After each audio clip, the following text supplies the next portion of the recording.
Hello everybody and welcome to Tier 4 of the Film Fan Theories Iceberg.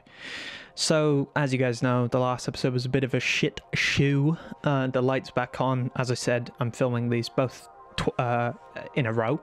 So hopefully this one will be a lot better. So I apologize for that. But I at least hope you guys enjoyed the theories themselves.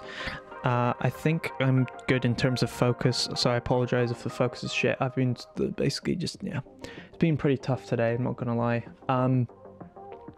But yeah, we're just gonna get right into it. Thank you again for all the support, and yeah, hope it goes well.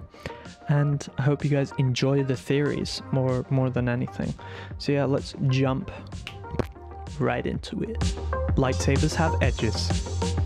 So I watched this really interesting YouTube short the other day by Dreadpirate Dad 9119 on YouTube that basically suggests that we've been looking at lightsabers in the wrong way. Instead of looking at them as things that can be set as weaker blades or can be set to a weaker setting that you can use for training purposes, that's actually completely incorrect, and that lightsabers have edges, as in, you know, for example, if this was a blade, this is the sharp edge, this is the blunt edge, and then these two are just completely blunt as well. But I think it's more likely that there are two sharp edges and then these edges are blunt. Now, this would make a lot of sense for, you know, there are lots of scenes where Luke, his lightsaber is basically bouncing off people and not being able to cut through them, which it would make sense why that's the case and why he's not just, you know, slicing through people like butter, right? Because he's not used to using a lightsaber and he's not 100% sure. Now, this could be, well, you know, this could be, well, his kyber crystal was this warped crystal, which I think the only way to create a kyber crystal is using Sith ways and Sith force meditations or something. So it could be an unstable crystal, and that's why, you know, it's like that, because basically it's unstable and the blade doesn't know what to do, you know what I mean? It's completely unstable blade, so parts of it aren't consistent. So like one part of the blade may be really blunt, one might not be, and you know, like this part of the blade is like really shit and just unstable, and then this part is really sharp just because of the crystal. But the thing is, this is the same with in episode 4, and you could also say, oh well, you know, it's an old crystal because it's Anakin's lightsaber. But the thing is, lots of Jedi have older crystals, right? And lots of Jedi have, and even Sith, have used their lightsaber for a while and subsequently used that crystal for a while. So that can't really explain it too well. Especially like Qui-Gon, you know, he's pretty old, and his, no offense to LEMMiNO, I'm not saying you're old, mate, that he must have used that for many years, and obviously he's worked with his Yoda's basically his master, so that could put him even further back if he's his master. So that doesn't really make sense, right?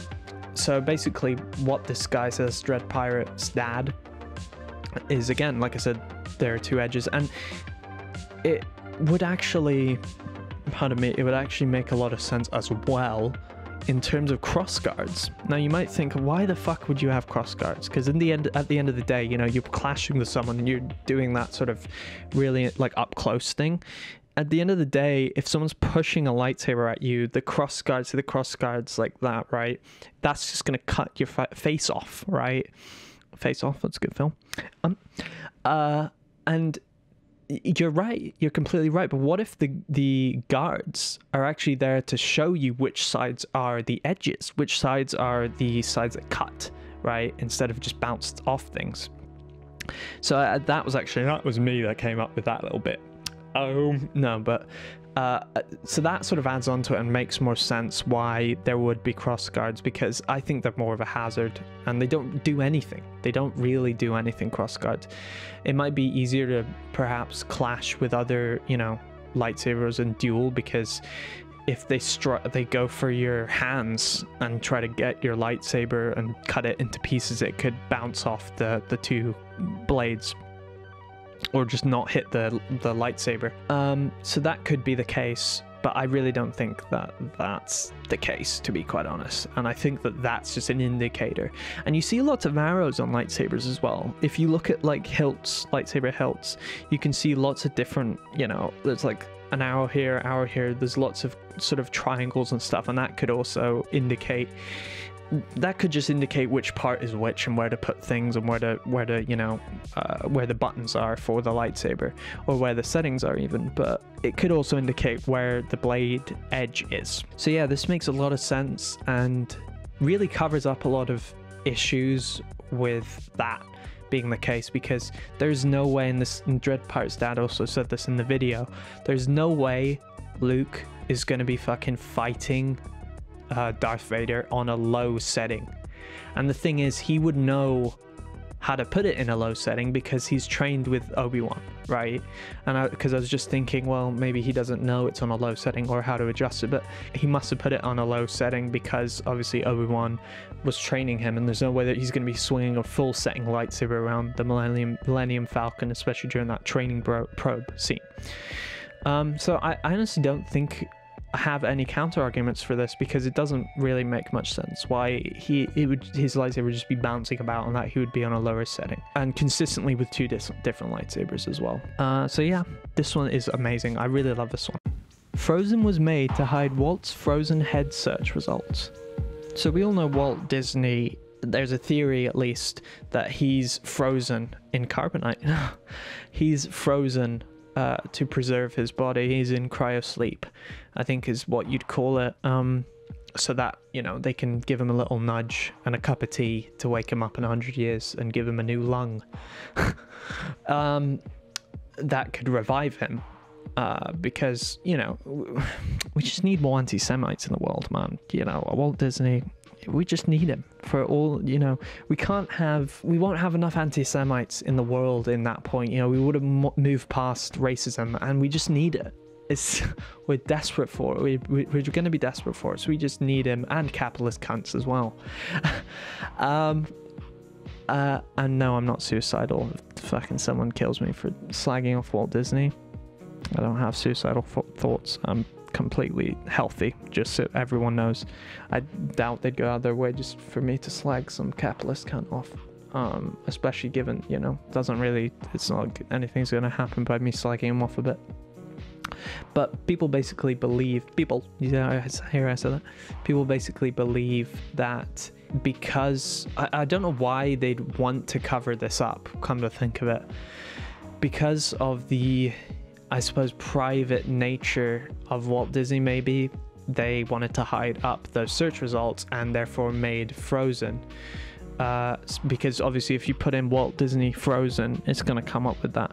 But why would, so people still could look up Walt Disney's frozen head or Walt Disney cryogenically frozen, and it would still come up with that. You just have to be a bit more specific. So I don't know, this one just seems very stupid. Even if he is cryogenically frozen, I don't see why. Like, why is that such a big deal anyway? It's not like he, like, do you know what I mean? Like, if he wants to be cryogenically frozen, then, you know, it's none of our business, really. It's not like he's, you know, got, I don't know, it's not a fucking illegal thing to do, from what I understand. I honestly don't blame him. You know, if I had something that was killing me, and I thought, you know, my time wasn't up yet, and I hadn't lived my life fully, and I hadn't done what I want to do, and I wanted to still live, I'd probably, you know, feasibly do that. So I mean, I don't see why it's an issue. You could say, well, you know, philosophically, would it be right to do that, and morally would it be right and ethical to preserve your life? But I mean, you know, lots of horrible things are happening in the world right now with AI. Great things are happening too, don't get me wrong, and with lots of different technological advancements, horrible things are happening. And why do those happen then? You know, I just don't see why it's such a big deal, and why he can't do that, like why that's wrong. I genuinely don't understand. So if you guys have like a theory or have a reason for why people are against that, please put that in the comments, because it just interests me as to why that's such a big deal. So yeah, this one is kind of, it's just silly. It's just a silly one, but it's kind of interesting because it's all conspiracy-ish, and they're trying to cover it up kind of conspiracy. That kind of conspiracy is interesting, but I just don't think it's true. I don't think there's much basis for it. Robocop is about Jesus. So because of the sort of resurrection of Robocop and his almost, I suppose you could also factor into his godly strength and power. People think it's actually about Jesus, right? It's another parallel to the Bible. And I think that's interesting, but lots of films have that exact thing. Kill Bill could be a really good one. Trying to think of other films where the characters died. It's Superman, the death of Superman in the comics, and even in Snyder's Justice League, right? Redemption is in a lot of things, and you know, this godly powers in a lot of things.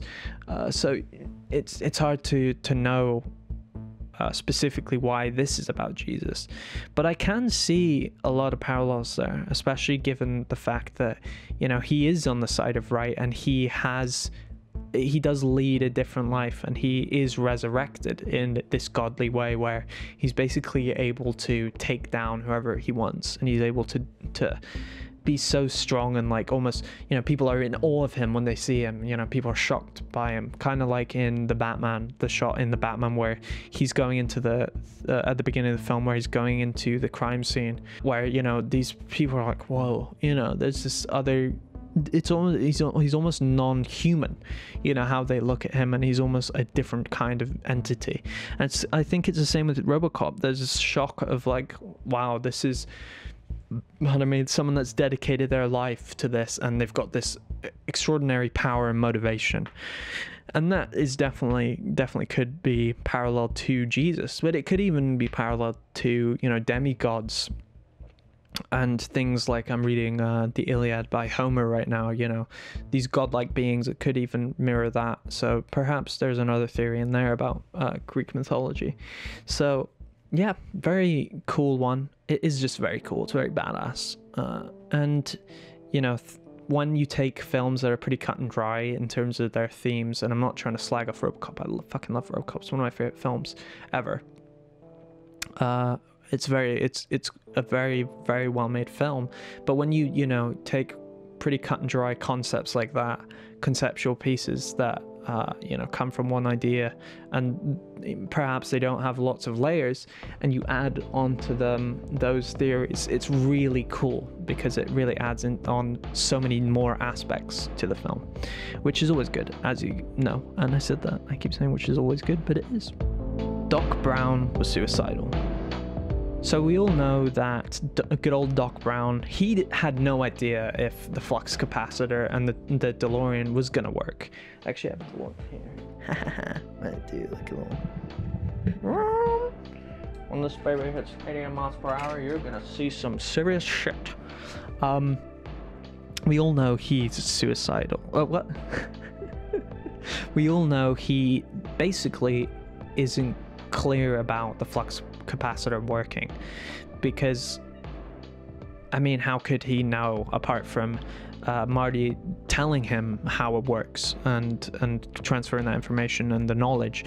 You know, he's not 100% sure. And you know, given the fact he's kind of a laughing stock in the town and there are terrorists after him, he could be prepared to just basically get in the DeLorean and, you know, boost off to his death, as far as we know.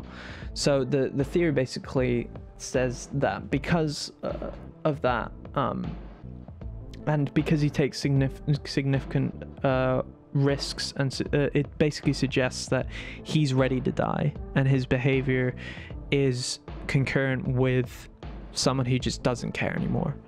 And I don't think it's too much of a stretch, but obviously it's not too obvious within the film, but I don't think it's much of a stretch. And I think, I mean, it's kind of just true, isn't it? Like, we kind of know that Doc, he's dedicated to what he does, and he's not someone who, like, you know, he's not a person that he puts everything into what he does in his research, you know, and he doesn't really care about anything else, like, too much. I mean, he does care about people, and he cares, I hope he cares about Einstein, the dog. Is horrible that he sent him off first, poor fucking dog. And I hope the dog that played him in the film was treated well. But animal abuse is fucking horrible in this industry and just in general. But yeah, it's kind of just true, to be honest, for me at least. The Sonic movie redesign was a publicity stunt. So the abhorrent nature of Sonic and his first design is just very clear. I mean, he just looks gross, right? And it doesn't make much sense as to why they lean so much into this realistic portrayal of the character. And it also would make sense that they knew there's like, it's hard to understand, it's hard to think that they knew or thought he actually looked somewhat bearable, and that, like, I mean, Sonic is made for kids. Why are kids gonna wanna even Shrek doesn't look that bad. Like, Shrek's got more of a cartoony nature to him, like this uncanny valley sort of feeling you get when you look at the original. I just can't understand why they'd want to do, you know, paint him to look that way and put him in that sort of, have that version be represented. So people think, you know, it was actually a publicity stunt to then change him back. I mean, what if that was the original design? What if the second design they did, the redesign, what if that was actually the real design and that they actually hadn't rendered this gross first design at all in the film? Maybe it was just rendered in the trailer, because I seem to remember they cleaned that baby up pretty quick. You know what I mean? Like, they corrected that error pretty quickly, just from my memory, I believe. So what if that was actually a sort of, it's like, you know, giving someone, you know, one of a main character, giving them like a really ugly haircut, or just something, an aspect to them that you just, oh, it's fucking cringy, and then changing it to then give it a positive effect instead of having no effect at all. Because at least for me, you know, I don't really have any relationship with Sonic or those films, and it just looks quite, you know, I just don't have any feeling towards it. So maybe wants to make it so, maybe they wanted to paint it or change it, and make people like me sort of go, oh, well, that looks fucking shit, and then have some sort of emotion towards the second version, if that makes sense. For where usually I wouldn't have any emotion towards it. I don't really have much emotion towards Sonic, and I'm not slagging off. It's just my preference. It's just what I just don't like it. You know, it's just not my cup of tea. Basically, it's exactly it. So it would make a lot of sense, and I mean, it's just a very interesting point in film history and in media history, you know, this a complete, I don't know if it's ever been done, a complete redesign after just one trailer, and just so much backlash that I suppose in games, it's done a lot in games, isn't it, with different, you know, like EA with Battlefront 2, fucking hell, most downvoted Reddit post, I think, of all time, isn't it? So it's a very interesting point in history, that's for sure. Jack Dawson is a time traveler. So this theory basically posits that Jack Dawson from Titanic, which I will never see because it looks fucking overrated, I'm sorry, but it does, and I really just want to never see it, and my girlfriend is the same way. I think she feels the same way. Like, it just looks so overrated that I want to, if I can never see that film, I'm better off. Do you know what I mean? I'm happy, because it just looks so overrated, and that overrated nature. It was the same with Everything Everywhere All at Once, but my girlfriend likes that film, so I ended up watching it, unfortunately. I'm sorry, but I fucking hate that film, man. I think it's so overrated, and it's not fair that it fucking won an Oscar. The performances were good, and, you know, I don't blame them, but yeah, I'm not going to get into it, but and the Batman films, like the Batman, that have just so much craft put into it, and so much effort put into it are just swept under the rug and not even mentioned. I think it's a fucking shame. Personally, if you like it, then that's great. You know, I'm happy you enjoy it. I wish I could enjoy it more than I can, but anyway, what was I talking about? Yeah, so basically, because of Jack Dawson's knowledge of events and his presence on the ship, people think that he's a time traveler, and he's on there at such a specific time as well. Also because, you know, he doesn't fit within the world of the film.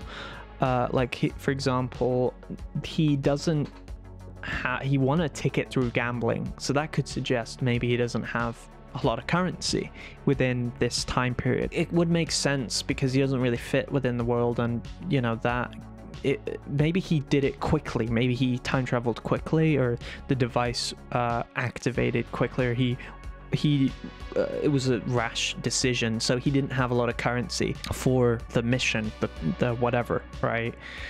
Also, his story, like his timeline, creates a lot of historical inaccuracies, which would also go along with him wanting to save Rose's life, and just making a quick decision to go and time travel, not caring about the minutiae of it, or perhaps the butterfly effect. And obviously we all know that James Cameron, we all know that he loves sci-fi, and he loves these very grand stories that are actually in a more fantastical and, again, sci-fi world. Look at Aliens, look at Avatar, you know, all these things. So it could definitely be the case because of his love for that kind of cinema and his love for those kind of stories. I don't know if he likes having twists that much, really. I can't really think of many twists. Like, for example, in Avatar, there's no... You know, his biggest film, there aren't many twists. Terminator 2, I suppose you could say, oh, well, you know, his relationship with Arnie is kind of a twist, and especially at the beginning, him actually protecting the kid. I fucking can't remember his name. There's just so much going on in my brain right now. That could be a twist, as opposed to, you know, trying to kill his mum. So you could sort of pose those as twists, and that could indicate this therefore is a twist, but that's like one, and it's not a massive world-shattering twist, really. Perhaps it is a bit, but there's also the counter-argument, like, why didn't he stop the ship from crashing in the first place and save everyone? Why is he just trying to save Rose's life? Maybe he hates the upper class and hates everyone else on there. Again, I've not seen the film. I don't know, it just doesn't make sense. And also, how did he survive? Did his time machine or device, whatever it is, can he just go at a whim? Can he just go back and forth? Because like in Doctor Who, the vortex manipulator, you know what I mean? Is it something like that where he can just like that go backwards and forwards? And if that's the case, well, then why didn't he send him and Rose like forward in time, you know what I mean, to save them, or back in time before the iceberg was hit? No. Iceberg explain. But yeah, rest in peace everyone who died on the Titanic. It's absolutely awful. Again, it's sort of a butterfly effect to where he can't change major events, but he can save one person's life. Like, again, in Doctor Who, just save one person, you know. In the Fires of Pompeii, when the Doctor and Donna have to sacrifice Pompeii for the world, and they have to let this event happen. Also, another person from Whitechapel in that, come to think of it, in that episode. It's amazing. Oh my god. Wow, I just found the Batman Doctor Who fucking connection. Oh, I was looking for that. Holy shit. I'm fucking excited to tell people about that. But, you know, like that, you know, he has to let Pompeii burn, but he can save one family. You know, something like that could be the case. Bruce named himself Vengeance, not Batman. So if you look at all the characters within the guise and the narrative of the Batman, you can see there are people that call him Batman and there are people that call him Vengeance. Now that could be that they have a relationship with that side of him, but I think that within the narrative of the film, and even could be character-wise, I guess, or not I guess, but it could be, it is a representation of who he really is, right? And the two sides to him. Now, we never hear Bruce himself calling himself Batman. apart from answering to the name. There's not much iconography within the film that would suggest that he's Batman, apart from, you know, obviously the emblem looks like a bat and the ears, which could be subconscious. And we all know how amazing Matt Reeves is about having this incredibly realistic utilitarian feel, which is fucking perfect for the Batman. And his fucking armor and costume is fucking perfect. I'm looking at it right now. A figure of him unmasked. I'm just here to unmask the truth about this cesspool we call a city. So I think that it's more than that, you know. Batman is the good side to him. Batman is the side to him that is trying to become better, right? I have to become more. I have to become more. And vengeance, which is what he calls himself and he thinks he is, you know, going out every night, beating the shit out of people that he sees as people that killed his parents, basically, right? That's who he is, or believes he is, and that represents his darker, more vicious side. So that would mean in turn that people who call him Batman know who he truly is. We hear Riddler say that exact thing, right? All people want to do is unmask you, but I know what I'm looking at right now is who you really are, right?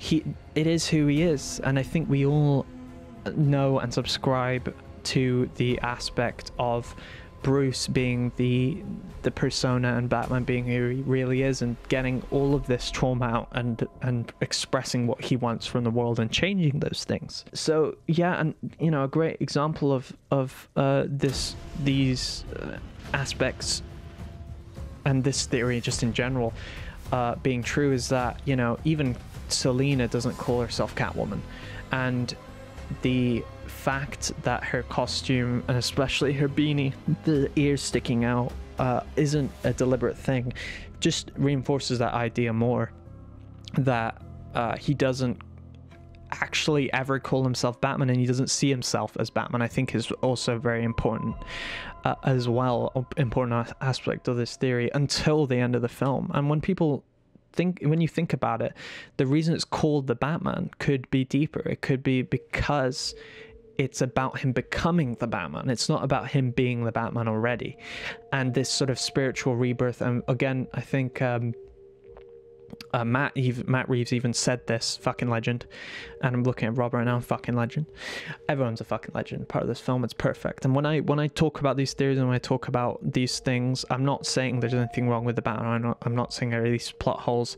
I simply love the film to death, and I just want to examine it more. So I'm not saying that at all. I think it's perfect, by the way. Just so I want everyone to know. You know, his baptism, swimming around after cutting the electrical wire and, you know, swimming to those people, it's a baptism, it's a rebirth. And Matt even said that. And it's not just a rebirth of him, it's a rebirth of Gotham, and it's also a rebirth of how people see Batman. You know, there's the part where right after that, again, the mayor, she doesn't subscribe to him. The new mayor, she does not subscribe. Bella Real, she doesn't subscribe to his ideals. She doesn't agree with him, but he reaches out after helping the kid, but there's a whole other analysis I could do, and I think I'll do a whole analysis video of the Batman, just to get everything out there, because I've just got so many things about it that I want to talk about. Sort of reaching to almost a younger version of himself after, you know, the mayor died, who is in Whitechapel's amazing TV show. He's the main character of it. It's almost a shame that the mayor died so early on, because he's such a good actor, British actor. Neil is in it from Happy Valley, which is another great British TV show. He's also in the Batman. Loads of really good British actors and connections, so thank you to them, and just high praise to all of them. And he's also in Uncle, the guy who's in Neil. But that represents, you know, him becoming Batman, and that's what the film is truly about, I think, really. And it could be a literal interpretation within the film, you know, that he literally, you know, doesn't call himself that. He calls himself Vengeance. I mean, you look at the most badass fucking scene ever put on cinema, right? What the hell are you supposed to be?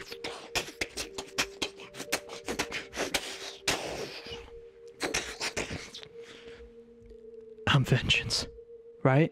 Like, I'm vengeance. Okay, that was a bit better.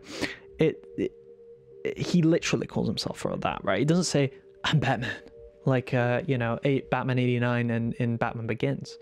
And I think that that's a clear evidence for that. So it's clear that lots of the characters aren't named, aren't given, like, you know, those names. Big spoilers here.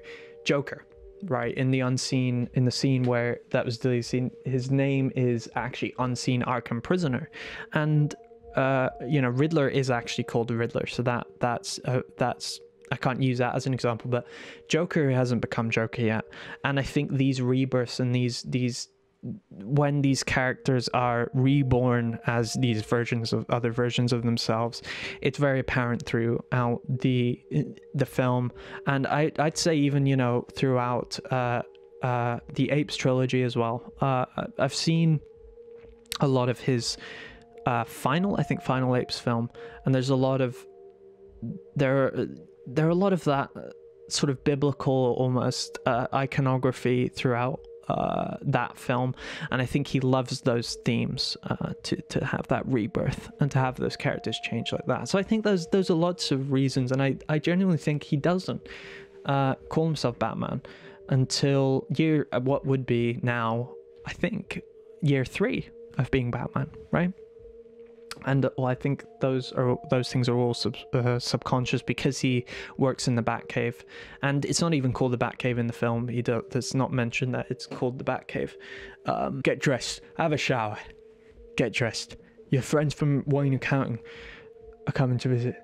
Like, here now? Well, I couldn't get you to go there. It's getting serious, Bruce. It's getting serious, Bruce. It won't be long before you have nothing left. I don't care about that. Any of that. What, you don't care about your family's legacy? What I'm doing is my family's legacy. If I can't have an effect here, if I can't change things, I don't care what happens to me. That's what I'm afraid of. Alfred, stop it. You're not my father. I'm well aware. Ding, ding, ding. No, that's sad, but and then he walks off. Alright guys, so I think I'm gonna split this into... Holy shit, yeah, I'm gonna split this up. But this is a great theory to end on. I'm very happy to end on this theory. So yeah, we're gonna split up the video here. There's some really good ones again. I'll try to expand upon them a bit more too. Just a little bit more. But yeah, I hope you guys enjoyed this tier. Thank you again so much for the support and for the amount of subscribers we have and amount of supporters we have. It really means a lot. It really fucking does. And just the kindness. So yeah, I think I can't thank you guys enough. And the amount of views and attention, it's just amazing. It's amazing. So yeah, thank you guys so much. And yeah, take care of yourselves. And I'll see you out there neon hunting. Boom, ding, ding, ding, ding, ding, ding, ding.